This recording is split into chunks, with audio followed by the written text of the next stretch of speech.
Well, my process for writing has been, I usually like to get the music first because I learned something eventually that I think helped me as a writer and as an MC was that, you know, when you as a vocalist get on a piece of music, you want to be one with that music. You want to be an instrument to it also. So sometimes when I wrote raps that weren't to the music, it didn't have the energy that the music possessed. So I like being an instrument with the music, so if I can get the music first, I would love to do that. You know, obviously sometimes I get thoughts of different little lines that I may come up with and I can throw them in a song here or there, but it's best for me to have the music. And what I do is I like getting the music and I go ride in my car and I just sit and let my thoughts just flow. Like I'll just kind of freestyle to myself, and after I get a line that I like, I'll keep piecing it together.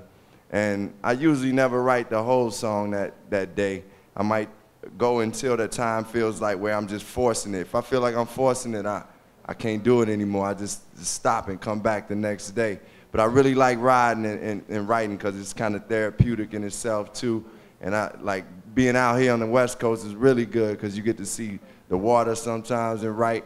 But it was also helpful for me to ride around Chicago and see the struggle and see what was going on with the people so that I can kind of channel their emotions and expressions. And sometimes you just see somebody on the bus stop and you could feel what they're going through.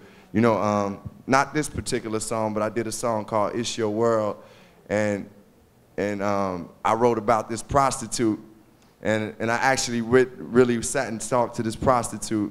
Like I stopped and was hollering at her, and she probably thought I was trying to pull a trick or something, but I was like, nah, I ain't got to pay for nothing like that, you know what I mean? It ain't popping like that. But I sat and broke bread with her, and she told me her story, and I just tried to channel her story into something positive and something good. So that's really how I write.